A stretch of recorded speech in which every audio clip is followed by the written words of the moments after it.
The room looks very cool. Thank you. It's very smoky because I have incense. I kind of went overboard on the incense. You can see it behind me there in front of that icon of Our Lady. Sure. Sure. It's called incense. Incense, yeah. It's like Not I'm weed, choking here. I don't definitely. normally do this incense thing. So we are live. I'm here with Tom Jump. Tom, great to see you. Thanks. Great to see you too. I hope you had a nice sleep. I'm sorry to wake you up. All right. I was on a weird schedule for a while. You look fresh. You wake up like this? What? You wake up all fresh and good looking? I guess so. You don't need 3 hours of hair and makeup. I need a haircut actually. Too Out, long. out of control, you hippie. Mm, You're trying to stream? yes, I am streaming right now. Should be at least. Thank you very much. I appreciate it because I don't have a big audience, as you know, and you do, so it's fun. It's fun for me. Yeah, like,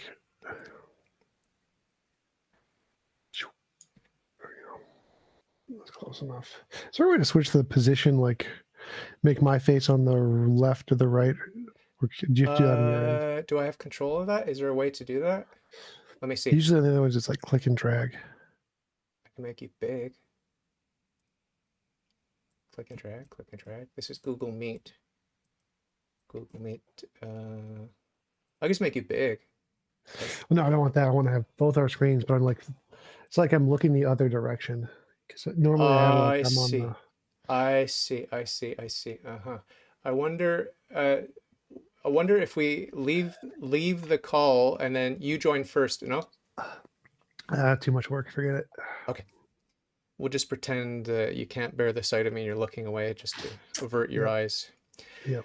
So do you remember chatting with me in 2019 in February and May? Do you have a vague recollection of that? Yes, but you looked very much more like a black box with some white letters on it. You didn't have a face back then. Oh, okay. Yeah, yeah. And I wasn't live streaming back then, but I think I started around that time and it's fun. I like the sloppiness of real conversation. And we didn't prepare anything today, but I thought we'd just chit chat. I watched your Rebecca Davis interview. I'm a huge fan. I just like her because I find her attractive, beautiful, and pleasant and nice, and I just like her energy. And we disagree about a lot of stuff, obviously, but she, in her conversation with you, you mentioned a couple of things I wouldn't mind touching on if you're comfortable with it. One is I didn't know you're autistic. Is that a Yep. self-diagnosis or is that an official? Nope. I was diagnosed in my early 20s, mid 20s, something, How old are you now? by Mark Foster, who's like an expert in the field, or Okay. something. 33. Okay, so like a decade you've been diagnosed. Yeah. Is there any update on your diagnosis? Like we're gonna What? find you in a little stream over here, like more well-defined niche within the spectrum, or do you move on the spectrum? Are you fixed on the spectrum? How does that work? I don't think you can. Technically, I don't think that works that way. I think it's pretty permanent. Like high function autism is, for forms of autism, are like lifelong. I don't think they move or change. Okay. I know Asperger's is one that's well known. You don't have that? I think I was diagnosed with that too, but I don't remember. Not the part I remember. Okay. Do you do a lot of follow-ups with these medical professionals, psychologists, or whatever they are? Follow us. I Like, do you go used to. regularly? No, no. Okay. I used to go back in my mid 20s for a few years when I was doing therapy and stuff for the depression. I haven't gone in a long time. Did it help? Is it something you'd like to do or no? No. Is it all BS in your opinion? Mm, I mean, therapy, I think, is the the diagnosis, I guess, is probably correct. So I don't think that is. But therapy as a means to cure depression, I think, is mostly BS. Yeah, yeah, yeah. As are the pharmaceutical pills. They just came out with some research studies saying, oops, it's not about the serotonin levels. Sorry about that. So a lot of hit and miss stuff. But I've never been diagnosed with any mental illness, but I'm sure I have plenty. Uh, and it's a very vague thing to diagnose anyway. But what would you say? And I've been diagnosed by my friends as being on the autism spectrum, just because I'm weird and obsessive and compulsive. A little bit Yes, compulsive, not very compulsive, the but more most obsessive. legitimate strategy for getting diagnosed: ask your friends. But it's sort of trendy now. It's kind of cool to be autistic. Lots of shows about it and stuff like that. And I've always been attracted to autistic people, certain ones, not all of them. I'm sort of afraid of the those with Tourette's. I think that's sort of scary. I don't like Tourette's. But The one where they just say random words occasionally, like that's not too scary. That's what they do. It's great. It's a great one. I don't like I feel like that one was. Every kid should just have that until age 12. Be great. So you mentioned that you're a little bit obsessive. You like to obsess on your one favorite topic. Is there anything else? Like, do you have problems with social cues, like figuring out if someone's being sincere or sarcastic? Do you have problems with that? I used to. I used to have problems. Like I remember there was a story once I was going to college, one of my college classes, and a professor was telling us we were doing like a two truths and a lie. It was a English class or a communications class or something, and I noticed one of the things he said was a lie because if he had the financial resources to do it, he wouldn't be like a professor at like a community college where I was going. And I said that, and he was pissed. A serious burn for that guy. And I wasn't like intending to insult him. I didn't even realize I did insult him. I was just going through a logic tree of, okay, so to accomplish this, you need this much money. So he works here. He doesn't earn that much money. So there's no way he's possibly afford that. So I was just doing a logic tree because of my autism. I didn't in any way realize or intend I was insulting him. And I used to be like that all the time. So I didn't have any idea about the emotional side of communication. If you see a puppy that's limping and it's obviously starving and thirsty, do you naturally feel sympathy, like you want to give it comfort and food and water, or no? I don't know. You've never been in that situation. No. Have you ever had a tear in your eye for a rom-com or anything like that? Yes. Okay. If it like they like remind me of my struggles in life, if I relate to them in some way. Yeah. It's weird. Women, I think women cry more easily, but I wish I could cry more. It's like on my sort of bucket list of things to do is develop a little bit more head-heart connection. Is that something you're interested in? Nope. Yeah. Appreciate your candor. So, did you like Rebecca Davis? Yes, she's nice. I don't like talking to people, so I don't know how to evaluate Oh, that question. oh, I feel bad now. I'm making you talk to me. I do it for a job. I get paid. That's what the viewership is for. Okay. Do you have any favorite guests over the years? Like you've been doing this for years now, right? Darth Dawkins. How do you say his name? Darth Dawkins, Okay. because he got me the most views on top two most viewed videos. Okay. Did you have bad chemistry with any of your guests where you're like, I do not want to talk to this person ever again? Darth Dawkins. You serious? Yeah, yeah. Like, we were doing screaming matches for all of them, but Really? How we many got episodes did you have him on for? two, I think, and they're my two most viewed videos. What's his worldview? Presuppositionalism, Is he a Christian? debatable. Okay. I mean, he asserts to be. Oh, He's a very angry man. oh, okay. Can you hook me up with him and get him on my podcast? Is that possible? Oh, No? he's on Club. I don't. He hasn't been on Discord in a while. He's on Clubhouse now. I don't go on Clubhouse, Okay. so better to talk to Tom Rabbit and Clubhouse debates. But he doesn't ever schedule. You have to like just show up Okay. in his room and talk. I see. Okay, okay. You know, one of my most controversial guests was, well, I've had a couple, but one of them was, now I'm confused which one to tell you about, but I guess Aaron Raw, I really like him. He's very controversial. Do you like him? Yeah, I've had him on. We had an interview. You We get agree along? on too much. Yeah, because he's an atheist, so he only gets angry if you like reject the science stuff, and he calls you a liar for not believing the science, which is very interesting. But yeah, I think I disagree with him on nuclear power, though. We disagreed on that. Uh-huh. It's not a big deal. Not a big deal. What about Kent Hovind? You had him on once or twice, or he was on your thing, or Like 5 times. We've done like 6 or 7 debates. what's your chemistry like with him? So the first few I was like deliberately very kind because he had a significantly larger channel. Now I'm a little more terse with him. So I mean, for me, I don't really care what like the interaction is like from because I don't enjoy the conversation anyway. But I think it's more fun when I'm more terse with him. Like the debate I did, the very newest one was, I think I was too terse. I think the one before this one was the best one where I was doing, can you get a non-kint from a kint? That one was probably the best one.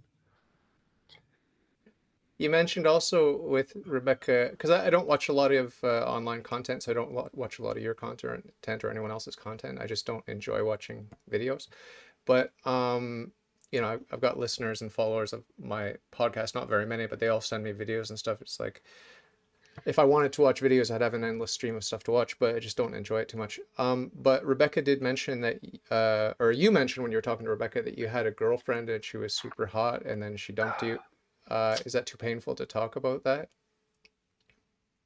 I guess I have no idea. Like, I mean, what was it like having a super hot girlfriend? Why did you like it? And why do you, the reason I'm asking this is because you don't enjoy talking to people, but your ex-girlfriend was presumably a person. So are there exceptions when you're getting nookie or what's the deal there? Yeah, it's just because it's my special interest in autism being with a model and it's everything that matters to me. And so it makes everything more tolerable, more enjoyable. Okay, because when I heard you say that that models were your interest, I thought you meant models of the universe and models of No, you're talking no, about no, that shit's all boring. okay. Okay, you're talking about runway models. Runway Yes, models. Instagram models. Oh, okay. Any household names of that I would recognize of chicks you think are hot? I have no idea. It's Ariana Grande, Amber Heard. Oh, really? Okay, Yeah, we have different tastes. But anyway, I was just interested in your social life. Like you don't enjoy talking to people, but women are people, and I guess there's more to a relationship than talk, though. So, and yeah. chicks aren't really into philosophy and religion and atheism and stuff like that. Not so sure about that one. Oh yeah, Yeah, I was watching I have some. like I have like 6 women in the audience right now. Oh, okay, cool. But But I was but yeah, watching. the type I'm into is typically not into those things. That's There for you go. sure. There you go. Yeah. I was just watching some chess. I'm not a great chess player, as I mentioned to you last time, but I do enjoy it. And I was watching some Magnus Carlsen stuff. And I just, for a moment, I just realized like the predominance of males in this great auditorium. It was just sort of overwhelming. And, you know, I studied physics and it was a predominance of males in the physics department. And, you know, in philosophy departments. I've visited philosophy departments and it's predominantly males. Is that sexist for me to even make that observation, or is it just a coincidence that?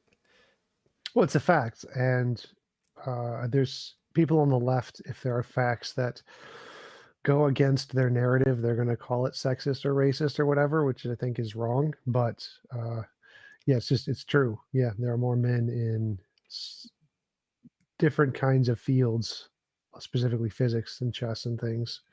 There are lots of women in chess. There's just significantly less than there are men. Yeah.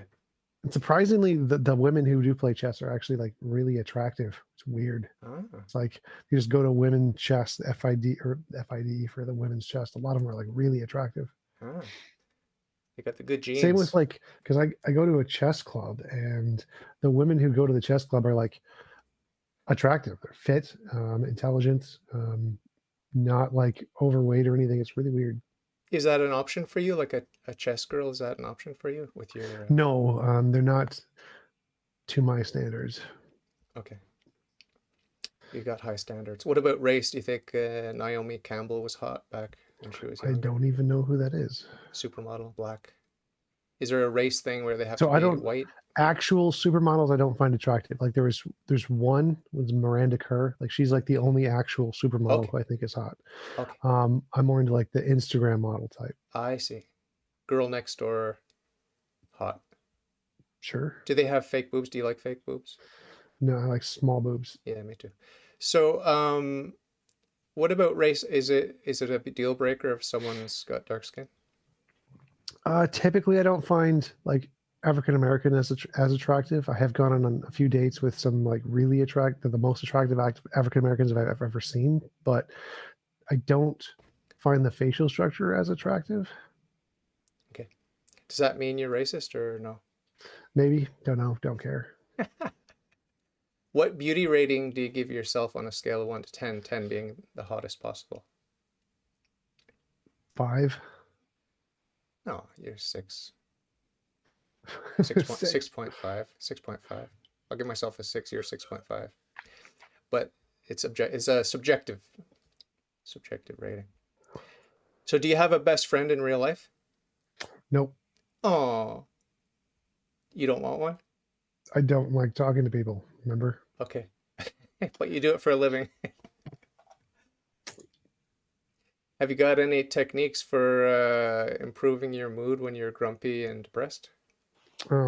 Spend time with hot models. Do you have any lined up? I have one friend who is like a wing girl, goes with me to college bars and wing women's for me. Okay. She's attractive. She's pretty close to my type. Not exactly, but And do you have to turn girls down because there are a lot of them that want to get with you? uh, no. Okay. I don't know. I don't know how big your channel is and how many e girls, I guess they call them, how many e girls there are. You said there's 6 in your chat now. Mm. So, what did you study at college, university? I went for computer programming, Oh yeah. got bored with that, started auditing classes in like philosophy and stuff. Okay, yeah. I think I remember that. No, yeah. What are you currently reading? What are you excited about in the world of ideas? Nothing? You don't read? Nope. Do you study in other ways, like watching debates online and all that sort of stuff? Used to, but haven't done that for a while. Do you feel a need to be Tom Jump, the online persona? Are you a caricature of yourself? Are you just being yourself naturally, or what? Uh, so being myself, like who I was deliberately, was never speak to anybody for like 20 something years. So in a way, it's a caricature. It's just a bunch of learned traits that are not like the essence of who I am. So in a way, it is. And it's always painful every time you have an interview? Sort of. Not as much. Back when I didn't, before I had a girlfriend, yes, it was painful every time. Now it's mostly just bland. Hmm.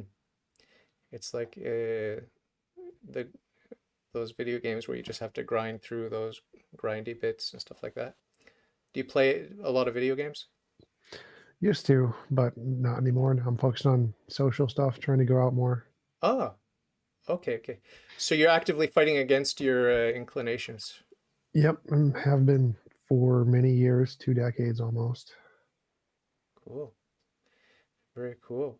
So have you learned anything from chatting with theists? Like, has that improved your breadth of knowledge in any way, or do you just view it as a waste of time? Like all of the Christians you've talked to, and I don't know if you've talked to Muslims and Jews, have you? Yep, and Hindus, and Mormons, Okay. flat earthers. So yes, I have learned a decent amount. Like I fallibilism was something I learned about from Christian debates from Randall Rouser specifically and Trent Doherty, I think.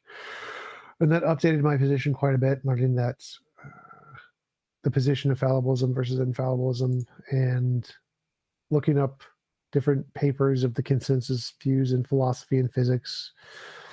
My first debate with Blake Junta, I made an argument that the universe could be the infinite necessary being, and he's like, well, do you have any evidence for that? And I was like, I don't need evidence for that. Like, that doesn't, we're both just making stuff up. You're making up God stuff, I'm making up universe stuff. And then later on I found like it's actually the consensus in physics that this is the case. This is the most prevalent models. And I found the like foundational attitudes towards quantum mechanics paper that describes these things. And I was like, oh, I wish I had this in the debate so I could throw it in his face and laugh. Like, ha, I was right. Suck it. So you believe that, I don't believe that. I think that all evidence points to the uncaused first cause. We've gone down this road before. We don't need to do it again. But I mean, I think it's just silly to look at natural causes and natural effects and to say it's turtles all the way down. I don't think so. I think the infinite regress is probably actually more plausible because there's no actual like basis in physics for necessary or contingent beings. Those are just made up terms made up by philosophers. So I think that the infinite regress side is the only one that's actually plausible in physics or taken seriously in physics. Yeah, but if there's infinite time behind us, as we said in our previous discussions, if there's infinite time behind us, then everything has repeated an infinite number of times. No. Yeah. No. Yeah. It's like the fact that there's infinite time doesn't mean it's going to repeat. Like if you Yes, it you does. can count infinitely and never hit the same number. We're not a number line. We're not a number line. We are material beings. We're configurations of matter, energy, and space-time. There's a That's a difference. number. There's a difference between the number line, which is abstract, and No. So it's like if I have two particles and they're moving away from each other, the distance can be represented by a number, and you can have just an infinite universe of just the two particles moving. yeah, and those two particles are passing by situations that have occurred not only infinite times in the past, but infinite times in the present. No. There's repetition. There's repetition. There's necessarily repetition. No. There's necessarily repetition. Necessarily repetition. We don't have an infinite number of configurations of matter, energy, and space. This was actually specifically addressed by Sean Carroll that there isn't a multiverse of just infinitely not repeating of everything because certain things don't repeat. It's not an infinite does not things don't repeat because things don't repeat. That's not an argument. No, it's like pi. The pi is pi is a number. Pi is a number. Right. That's a relation. So you can represent a number, and there's infinitely many series in the numbers, and none of them repeat. They never repeat. That's a relation. That's a relation, and that relation is described with numbers that are a circle. It represents a circle. Yeah. So numbers, even if they go on infinitely, don't have to repeat. Like numbers represent things don't have in reality. To repeat. Numbers represent things. Yeah, numbers reality. Represent relations. Which means reality doesn't have to repeat. No, but the relations are what are we? So let's say I have infinite universes. One has one rock, two has two rocks, three has three rocks, four has four rocks. They don't have to repeat. You have infinite many universes with a different number of rocks in each one. They don't have to repeat. Let's start with universe one that has one rock in it. Is there infinite time behind that rock? Sure. Okay, so there's infinite repetition of every scenario that ever evolved or changed in that world. Sure, in that one world, and you can have different worlds that don't have that. Because you must admit, you're forced to admit that there are limits on the possible number of configurations of matter energy in space-time. You're forced to admit that. There's not. There's infinite. There's not a limit. So there are infinite, like for example, with the color spectrum in the visible spectrum, right? You want to imagine some sort of fantasy land where we've got a new color. It's new and exciting, and no one's ever seen it because it's not in our local presentation of the universe and all this woo-woo nonsense. But the fact is that there are limitations in the configurations of matter, energy, space-time, and that's why in the visible spectrum we've only got the colors that we've got. Well, no. The fact that we see a specific range of colors doesn't mean that those colors are determined or limited by the laws of physics. Like, laws of physics could change and make different colors, because colors are just a figment of our imagination. So yeah, we could definitely have a different spectrum of colors. So you believe that I mean, there could there actually is. So like, women have there's a certain genetic modification in some women who have a fourth cone in their eye, and they literally see a different color. Okay, so because 4 is greater than 3, therefore there can be an infinite number of cones. Like, I mean, this doesn't make sense. We're talking with a pretty finite number here. 3 cones versus 4 cones, and now you're going to extrapolate to infinite cones, infinite colors. Give me a break. So give me a break. there's no correlation between there's no necessary correlation between the colors we're seeing and the cones in our eyes. Like, the universe can change those arbitrarily. There's no reason to think that there's a limit to the colors. And even if there were, the fact that you can only see like a specific range of colors doesn't mean that the universe is going to repeat in every respect. No, I'm using it as an illustration of the fact that the configurations of matter, energy, and space-time are limited, and the electromagnetic waves and radiation, no matter which part of the spectrum you want to look at, it's finite. It's finite. They're literally not. There's no limit to the number of laws of physics that can exist. You think the numbers of laws are limitless and unbounded? Yes, you can just add in extra laws. There could be more laws. Add one in. Add one in. Yes. Add one in. I'm asking you. Add one in. What?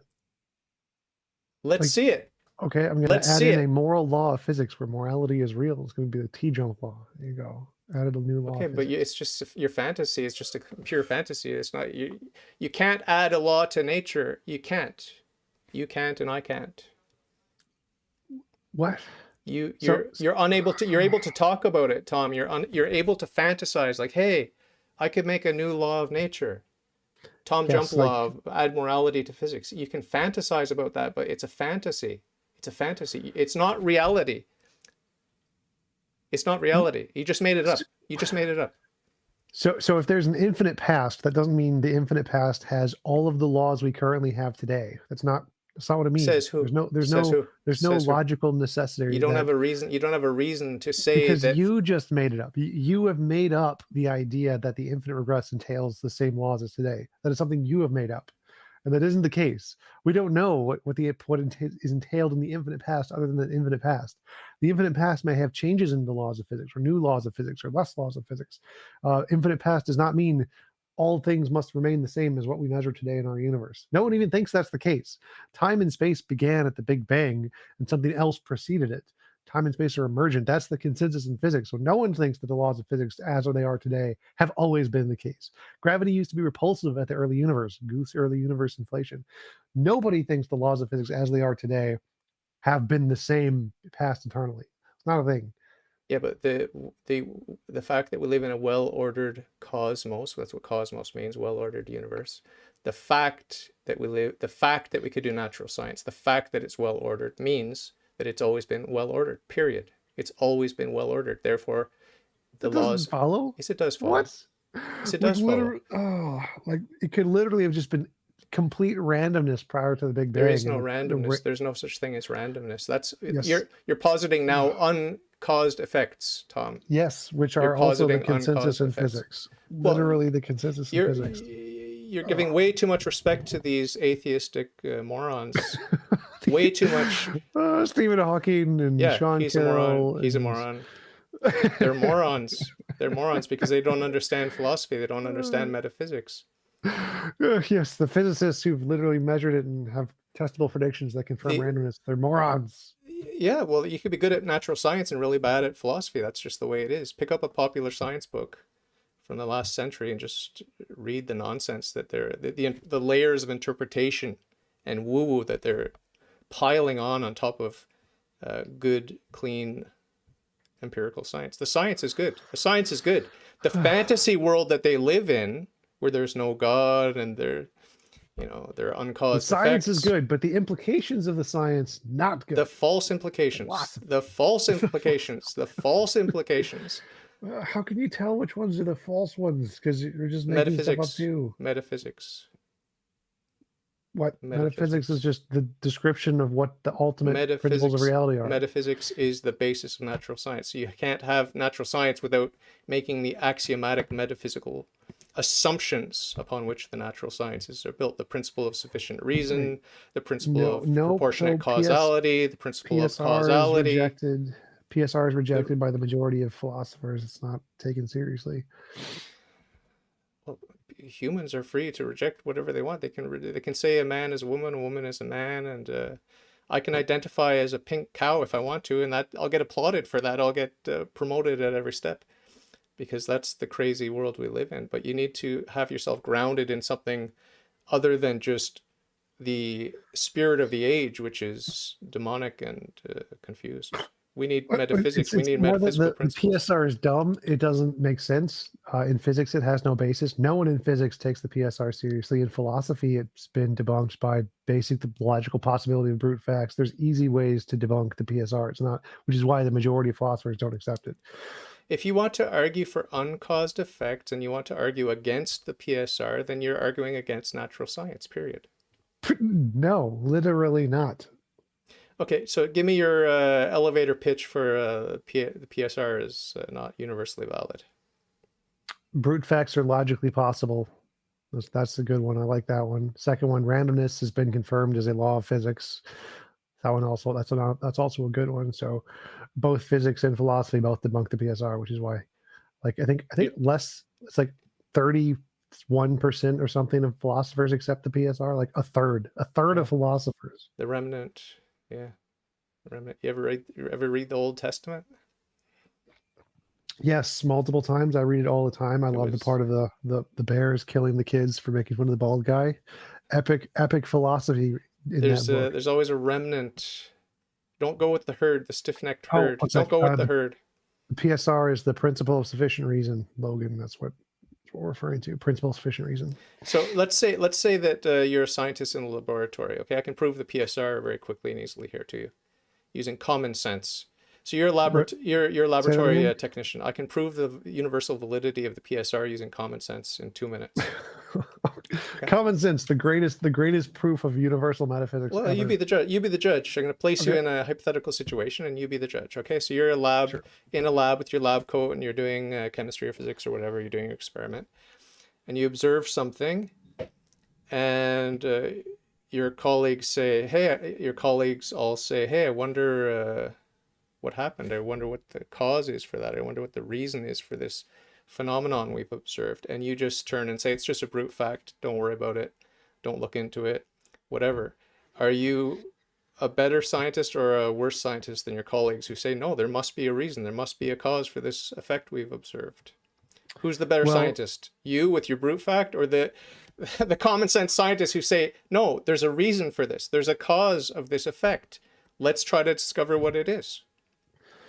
Well, I would be the better one because we've actually tested for randomness and demonstrated that randomness is a thing. So there's actual tests we can do to show, is this caused by some predetermined, undetermined force, or is it caused by randomness? This is the hidden variable hypothesis. So what the experiment you're talking about has literally been done, where we're trying to determine, is this effect in quantum mechanics caused by a hidden variable, or is it caused by randomness? And everybody in physics accepts hidden variable is false. It's randomness. Meaning Because we've that literally done experiments that can demonstrate that. How would an experiment determine that something is uncaused? Complicated physics stuff.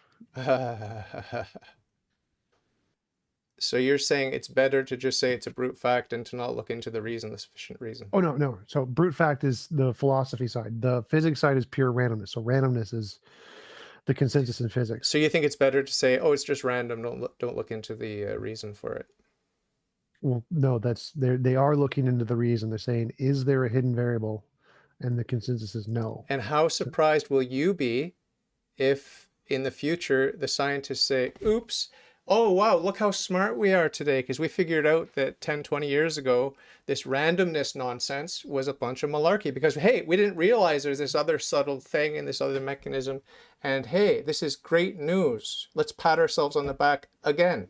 right? How surprised will you be when that's the scene in Th- 10, that 20 would be years? like saying, "Oh, look, in 10 years, there's no gravity. Gravity is fake. It's complete fake. Just didn't discover it. Nope, So wrong." there's no way possible. You're saying there's Well, it's no way possible. possible. Like we could be in the matrix, so anything's possible. But the consensus of the experts in physics through the experimentation is that gravity is real, and the same thing applies to hidden variable is wrong. So hidden variable is wrong, just like ether is wrong, just like geocentrism is wrong. So it's unlikely that the thing that has been proven wrong is going to suddenly become proven correctly again. You should prepare yourself to be surprised, because that's the history of the natural sciences, where people say, oops, made a mistake. We understand better now because we have more subtle and refined tools to examine the Right. inner workings of these mechanisms. Wake up. Read the history of natural sciences. It's always the case. We're always Well, no, evolving and we're I always think you're getting more subtle. confusing. I think you're confusing the fact that the current hypothesis was debunked with a more accurate hypothesis, but it's never been the case that a thing that has been proven false was proven not false. That's so like when we prove geocentrism false, it's never been the case that oh, it's actually the center of the universe. Like nope, that's not the case. It's never been the case that when we prove the aether wrong, oh, it came back. The aether came back and was actually right in the end. No, when we prove a scientific theory wrong, it's always been wrong as far as I know. It's never been corrected to be correct. We always just have to find a new, more accurate theory. So, like every hypothesis humans have, they posit the hypothesis and make predictions of what they expect in the hypothesis. And once it's proven wrong, it doesn't later come back and be like, "Oh, it was actually right." That's not the case. What I'm talking about is ignorance, saying, because randomness is nothing but an admission of ignorance. Ignorance can be replaced with knowledge, and our scientific techniques and our instruments can become more delicate and refined, and we can reach deeper into the atomic structure and examine the configurations of matter, energy, and space-time. And so where we before claimed ignorance, we no longer claim ignorance. That's the march of time in the natural sciences that Sure. I'm talking about. I'm not talking about some boneheaded theory or hypothesis that was overturned and never considered ever again. You can bring up a Or I million think examples of that. You can bring up all the examples of that you want. That's a red herring. What I'm talking about is where someone is ignorant, unable to probe the depths of this X, Y, or Z. And then with the growth of technology and resourcefulness and reason, we can probe eventually deeper right. and So deeper and so deeper. That's what I'm I talking about. I think what you're talking about is referred to as the hidden variable hypothesis. So it's a specific hypothesis that's been tested and proven wrong. In which case, even though you don't realize it, you are referring to one of those boneheaded hypotheses that's been tested and proven false. I have no So allegiance to that. I have no allegiance to that model, because the thing about these scientific models is they're wonderful to the extent that they're practical and that they work. And we they're just provisional. We use them tentatively, knowing that we're going to improve on these models, right? You admit to that much, right? yes, we improve on the positive side of the models where they make improvements, but the parts that have been proven false remain false. No, but the ignorance that we've had in the past, that we've been in darkness, we've been able to shed light, and that's always the case. And it's the case also with the the small scale, with the So quantum yeah, realm. I'm pretty. You just need to Google hidden variable hypothesis because I think that's I'm not. literally what I'm whether you not. intend or not. I know that you're not like literally familiar with the hidden variable or hypothesis, but I think that's what you're advocating for, and that's the debate that was had. Is this randomness truly random, or is it a hidden variable that's caused by some other thing we just don't know about yet? And then there are tests that have been done that have concluded on that one. So, Yeah. but just encourage you to research more on why the hidden variable is rejected by literally everyone in physics. Yeah. Yeah. I have very low confidence in the interpretation that's offered up by the majority of physicists today. Sorry. Sure. You know, Stephen Hawking's, that was just like this absurd. The claims, the bold philosophical metaphysical claims that he was making, he had no right to make them, and he was completely out of his depth. Stick to what you're good at, buddy. Stick to what you're good at. Right? I think physics is a closer field to metaphysics than anything else we Yeah. have. So Yeah. it is Yeah. the only thing that has any say over metaphysics. That's Everything why else is just it's so shameful for a physicist to go out on a limb with a harebrained metaphysics that is so absurd, and to publish these books, and they sell like wildfire, and people gobble it up, and atheists love it because it reinforces their Well, worldview. so It's I'm just sad. saying if one field is closer to metaphysics than anything else, the people writing in that field are more likely to be right about metaphysics than anybody else. Well, there are metaphysicians, there are Oh, philosophers, they're there are cranks, theologians. crackpots. They have no idea what they're talking about. They have no basis in reality. Let me ask you, because I've met established physicists and PhDs and all kinds of people. I've talked to them, and some of them surprisingly do not believe that 1 + 1 = 2. Do you have the opinion that 1 + 1 = 2? Yes or no? In taxicab math, yeah, there's different versions of math where that's not the case. I mean, depends on what you mean. Are you talking about like in a nominalist sense where there are no like universals and that is simply a descriptive language? Because that's the consensus. Like Stanford Encyclopedia of Philosophy, math and logic are formal languages. I'm talking you go to the cashier and you give a 20 and you get back change for a 5. Are you upset, or do you just think, oh, this is the deeper level of mathematics? No, I'm talking common sense arithmetic, like primary school, kindergarten, 1 + 1 = 2. Do you buy that? Yes or no? Is it objectively and eternally true? Because I've met physicists who say it's Well, not. so there's two different things there. One is it objectively and eternally true? Yep. Which that part is rejected by nominalists. The second part is it true contextually in our universe? Yes, obviously 1 + 1 = 2, but it's a language made up by humans. It's not like a thing that exists objectively independent of No, no, no, no, reality. no, no, no, no, no. Pi is not a fantasy. Pi is a reality of a relation that's inherent in the circle. And 1 + 1 = 2 is a relation that's eternally and absolutely and objectively and No, immutably true. no, Period. no. So it's a figment of human imagination Are that we you a made up to describe nominalist? reality. Are you a Yes, nominalist? You think yes. so? You think pi is a figment of your imagination? 3.14159, whatever. Yes, the numbers is a description of a relation. The relation is real. It's a feature of reality. The number isn't. Numbers are not real. They're language, Okay, like words in so English. we could map 1 to 1. I remember you talked about this one of the first times we talked, and you said, "Oh, it's just arbitrary. We could say instead of 1, 2, 3, 4, 5, and counting that way, we could say 1, 6, 19, 38, 106, or whatever." And what you're basically doing is just mapping on some strange number system onto the chronological or linear progression. So we can do the same thing with pi. So pi ends up being 19.621 Well, in no, some I think universe, right? But so. it's So still just still the same relation. well, no. So let's say we keep the numbers in the same order relation. So 1, 2, 3, 4, 5, and I just start saying that the actual order is 1, 7, 15, 32, 5. And so I'm not rechanging the names. I'm literally just saying them in the wrong order. Okay, the order. You're Um, rearranging the order. so one order corresponds to reality and one order does not correspond to reality, but neither of the orders exist. They're just description. So like if I say the sky is blue, that corresponds to reality. If I say the sky is magenta, it does not correspond to reality, or at least not right now. And so those sentences, neither of those sentences are more real than the other sentence. They're both just things we made up in our head, language, figments of language. But the fact of reality is a thing there. That's But true. even the wavelength of that certain color of blue, you would say that the numbers we attribute to that wavelength are No, nope, arbitrary. you got to go back to the words. So numbers are words made up by humans. So like if I say the sky is blue and I say the sky is a potato, one of those is true, one of those is false, but neither of those sentences is more real than the other. They are both equally not real sentences. The numbers are the same. So if I said 1 + 1 = 2 and I said 1 + 1 = 7, one of those corresponds to reality, one of those doesn't, but neither of those sentences are more real than the other. Yeah, it's like I often say there's no such thing as a lie because my lips are never violating the laws of physics as they prattle on. Is that what you mean? Well, no, I mean, so like the numbers, all numbers are just like English words. They're things we've made up. They describe reality, and there are facts of reality. That's true.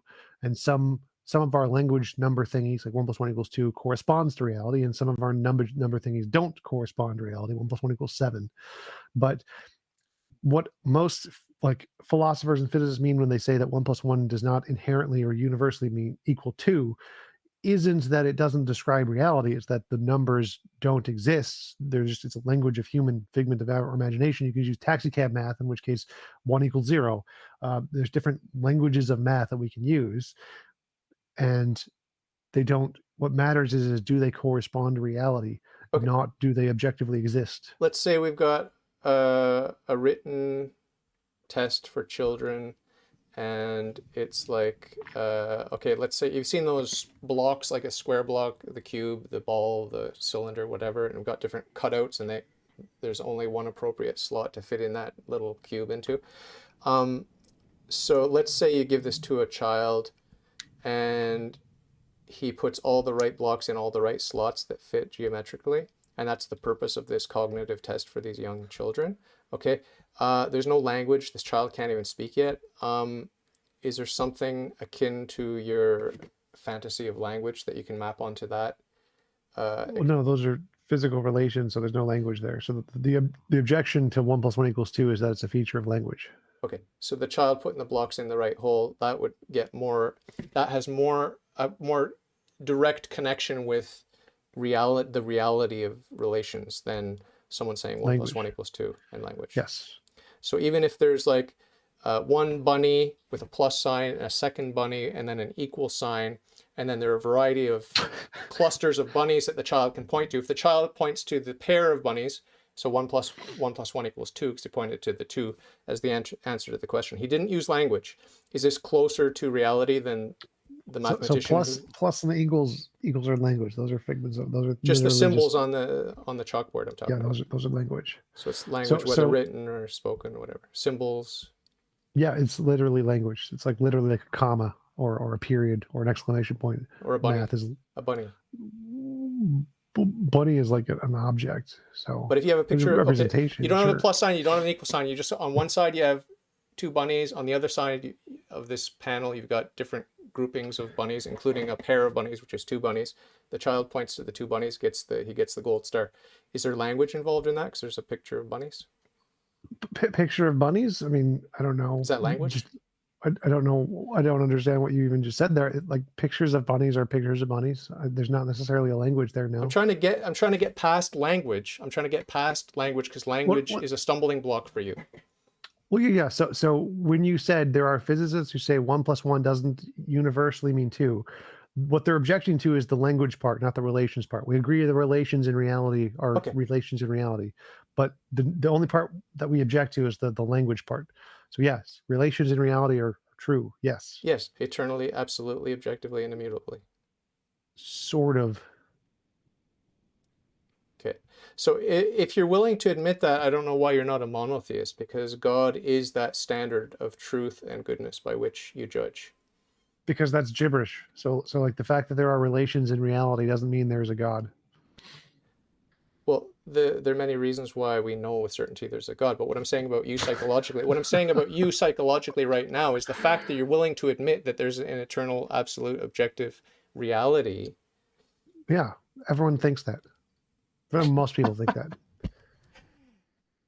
And when you make a moral judgment, I don't know if you make moral judgments because you're a nominalist, but if you do make moral judgments. Yes. So because a law of physics, like any other law of physics, morality is a thing in reality. You keep campaigning for that, but when you make a judgment, a moral judgment, is the standard of goodness a standard which is subjective and mired in relativism and it's temporary, it's like or is physics. It is a law of physics? Yeah, you're not being silly. No, it's literally moral naturalism. So when you smirk, you're only smirking because you copyrighted this idea. That's why. I wish. No, it's moral naturalism. It's Google Stanford Encyclopedia of Philosophy. Moral naturalism is not original to me, unfortunately. I wish it was. You're just delighted by it. I don't like. If you're referring to my smirking, I think it was to what you were saying earlier. I don't remember what it was exactly. Yeah, the bunnies was funny, and I forget what it was. You said something about the God thing. Like we have proofs of absolute certainty that we can know for God. That's the smirky thing where I think that's funny. That's well, yeah, because it's not bunnies all the way down. It can't be bunnies all the way down. Sure it can. So talk to me about this, if you're not too bored with it. Talk to me about the domain of physics called morality, just because I'm completely ignorant about that. I had no idea. I'm a materialist, naturalist, so I think that everything is physical stuff. Yeah. So morality could either be something fundamental like the law of gravity, or it could be a higher order emergent property that comes about as a specific pattern from the other laws of physics. So either way, morality would be a product of physical stuff, and it could be objective. Okay.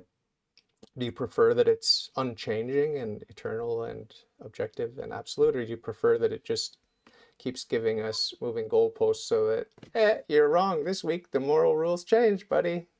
Get with the Yes, I think times. Which do you prefer? unchanging. It's a relation like mathematics Okay. kind of a thing. Wow.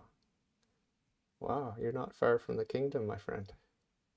Yes, except mine doesn't drown babies. My prayers have been answered. So, as an atheist, materialist guy, is prayer real? Is prayer something you engage in because of the morality of this material universe? No, prayer doesn't work. We've tested that. We have experiments on that. Prayer definitely doesn't work. And when you say we've tested it, it means your little prayers didn't come true when you were a child and you're angry at God, or No, what? I mean, like, there's actually been dozens of scientific studies done on prayer and the effectiveness of prayer studies, and they literally don't work. Prayer works 100% of the time, but if you're praying, Prayer works. yeah, Okay. 100%, 100%, 100%. I pray for a gold brick to fall and land on your keyboard right now. I'll tell you God's answer right now. No. No. Bang! You got your answer right away. Bang! No. Message from God, directly from God. No, Tom, no. No. So by works, you mean God gives an answer? Is that what you mean by works here? What do you mean works? Well, you said prayer works, so that was your Yeah, statement. well, it's all about, it's garbage in, garbage out. Garbage in, garbage out. Just like I have a keyboard, I have a computer, and I can write a program. It could be a good program that works because it's in accordance with God's will and with the nature of things, or it could just be a bunch of nonsense. And what do I get back? Garbage in, garbage out. So your garbage prayer got an answer. No. That's the answer. Get in line with the will of God, and your prayers will be answered with a yes or a maybe or maybe later. So if the will of God is that the universe does what the universe does, and I pray that it changes in some way, then all of my prayers are going to be the Geigo thing you said, and nothing's going to happen. But if I pray that the universe does exactly what it's already going to do, then it's going to work in this case because nothing's going to happen. Yeah, but we have free will. We have free will. What does that have to do with that prayer working? The question is, that because that means work? that prayer is not moot. Prayer is not useless because, hey, guess what? We can affect the future. Our choices can affect the future. Our choices can affect the future. I can't believe I have to explain this to you, but we have free will, and our choices affect the future. That's why prayer works, because we are cooperating with God's creation. We are part of God's creation. We have free will, and we can affect the future. Our choices affect the future. It literally makes no sense. Okay, so prayer is when I ask God for something, right? It's like I pray to God, right?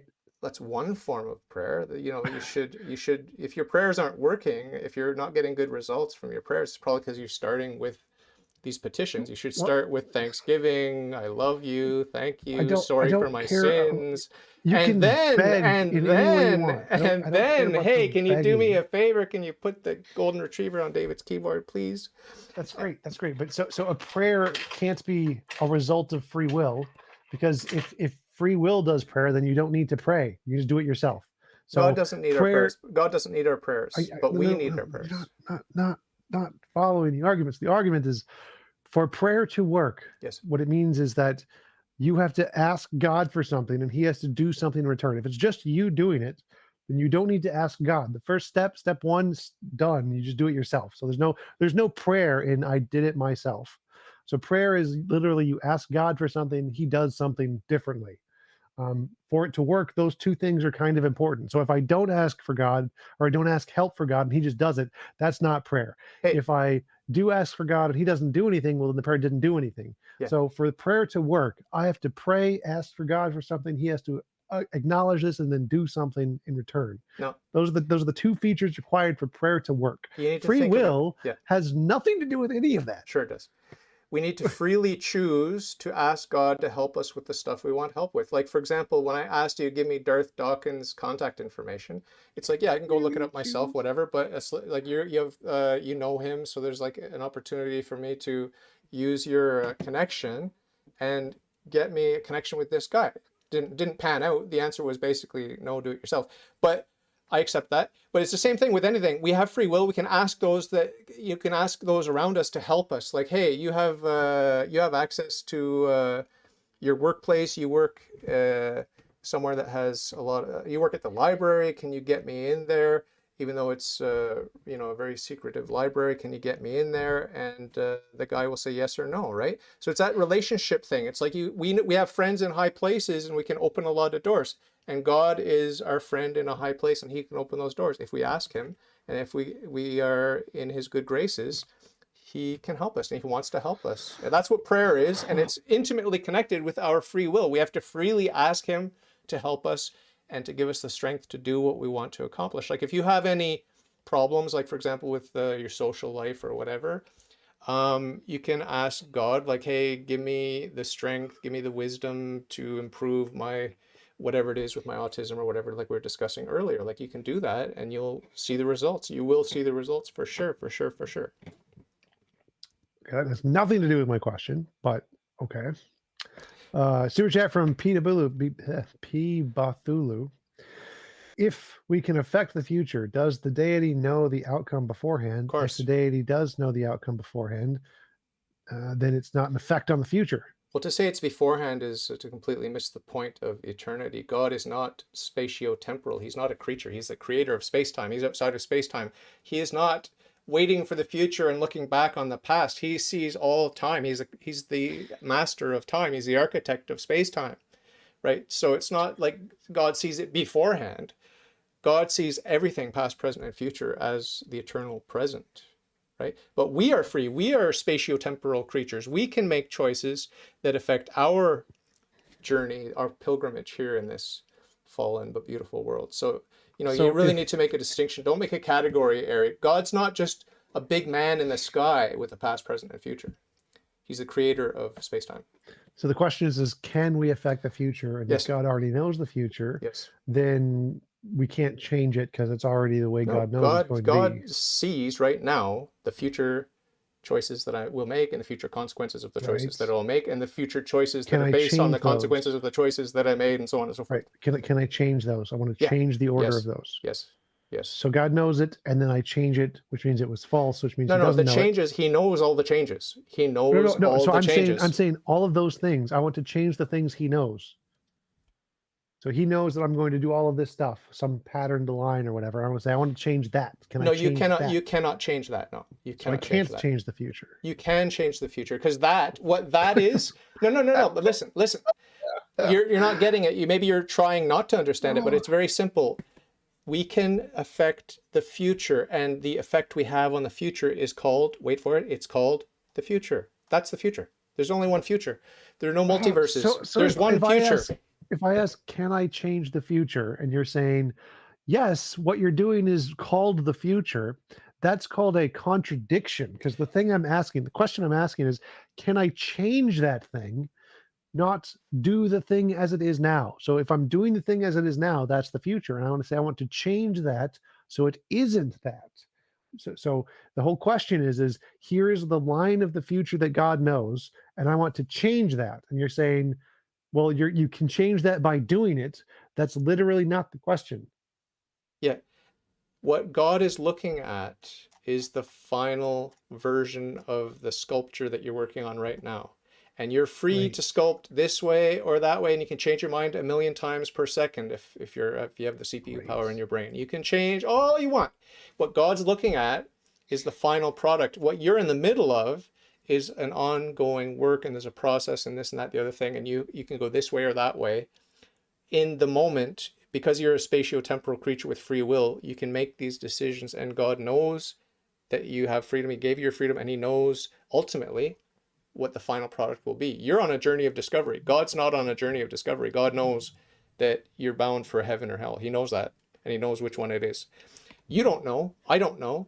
And it would be wrong for me to condemn you to hell. I hope you're going to make it to heaven by making better and better choices in this work in progress that we call life here below. So yeah, it seems perplexing, but we are finite creatures, spatiotemporal creatures. It is not at all perplexing. It's just a very simple question. God knows the future. I want to change that future that God knows. You Can I can't change that. No, you can't change Okay, that. that was the first part of the question. You can't change that. That was the point of the question. Very easy, not perplexing. Very easy. Yeah. Second But what question. is that? But what is that? Hold on. It's very important to emphasize. What is that future? What is that future that you're in the middle of creating? Because you could decide right now. You can decide right now. Do you see it? Do you understand? You can decide right now which way you go. You have the freedom to decide which way you go. And yes, So God already knows which way you will have chosen. do you know what determined means? Yeah. So can I change the predetermined It's not outcome that God predetermined. knows? It's not predetermined. It's not predetermined. It's not predetermined. When you remember the past, you don't determine the past. You're just observing it. Go back. So there's this outcome God knows. He knows what the outcome of what it's going to be like. Yep. So it's determined. No, it's not determined. It's not determined. It's not determined. If it's not determined, it's known. It's not determined. Those are synonyms. Those are the same thing. No. It can't be known and not be determined. Those are synonyms. Okay, watch very carefully. Watch very carefully. Watch this. Watch. What did I just do? Drink water. Yeah, you know about that, right? Did you cause that?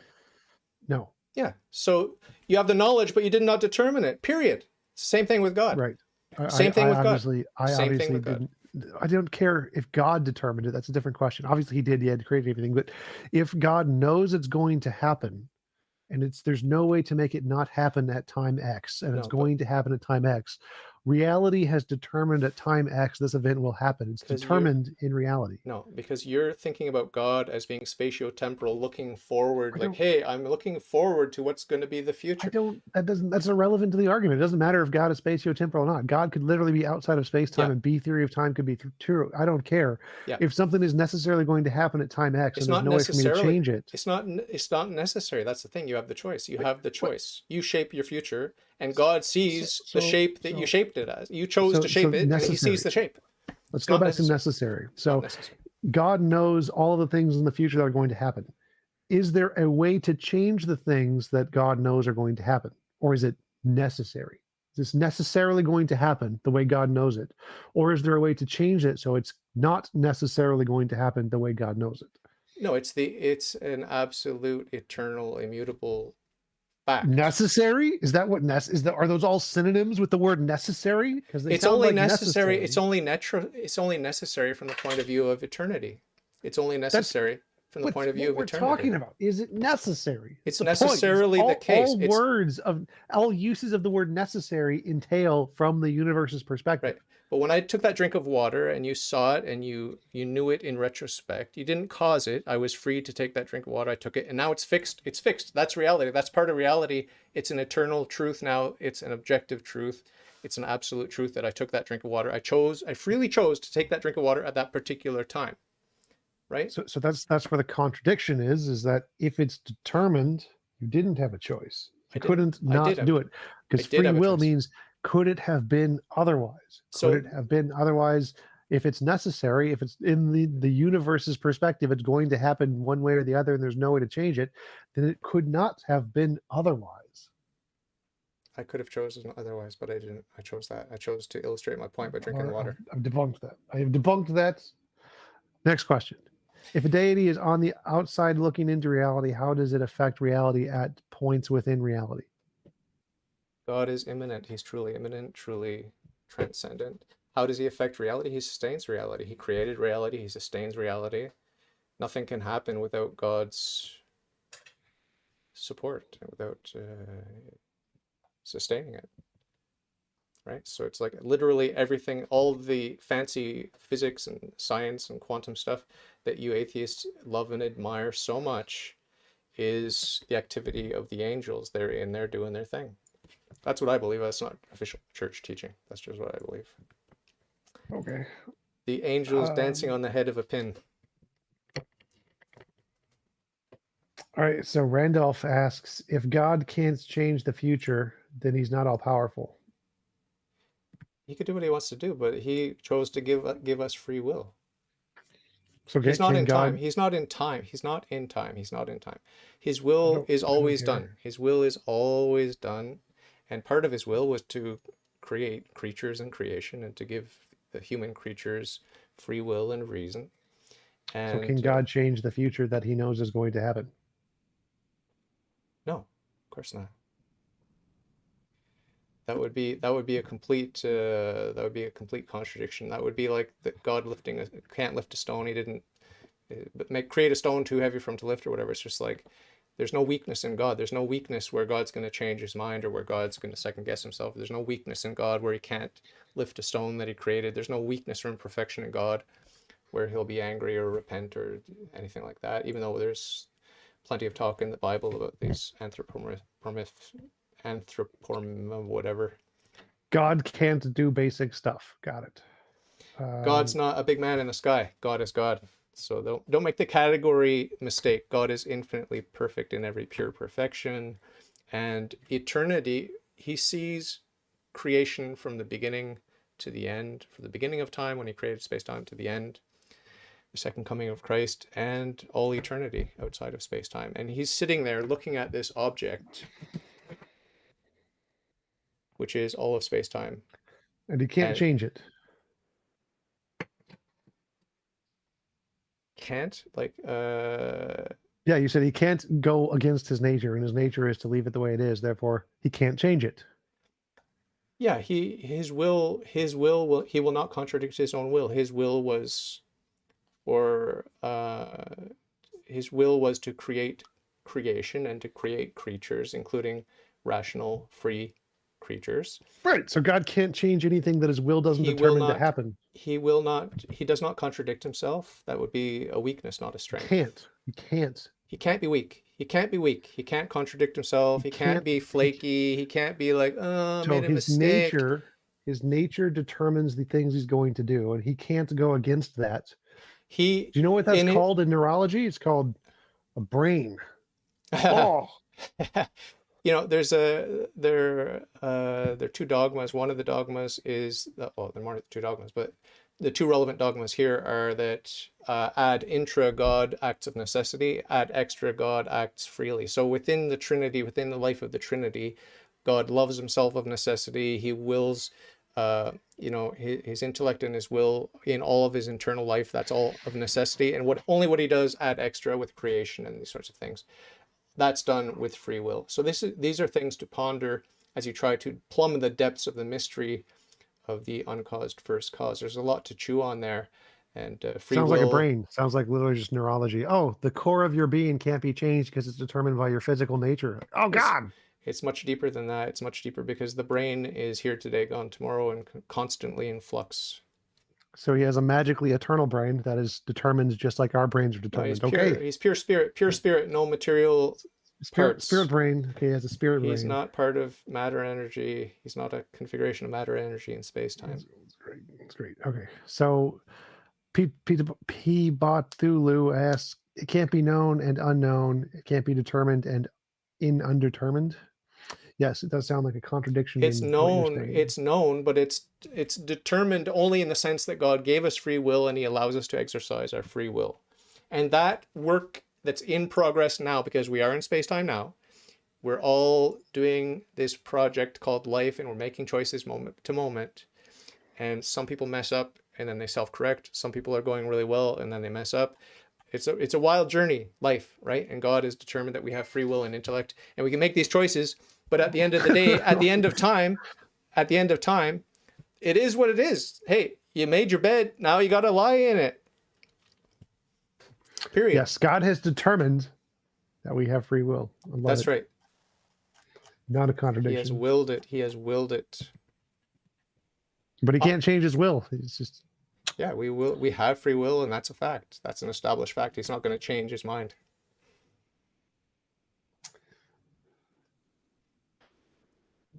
Got any other questions? Anything else interesting?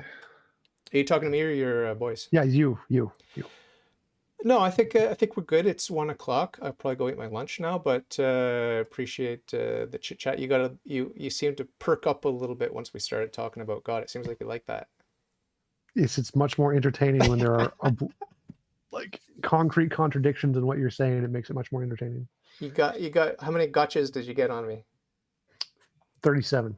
Oh, that maps onto my 0 in my worldview. So really nice talking to you. I really appreciate it, and give my love to Jeff, your assistant there. He's a really cool guy. Shout out to you, Jeff. Thanks for hooking me Yep. up. Shout out to Jeff. Jeff is awesome. And hopefully we'll talk again soon. Thanks so much for taking the time, Tom. I really Yep. appreciate it. Thanks for chatting. Really appreciate it. And I'll talk to you later. Have a nice good day. one. Have a nice day. God bless.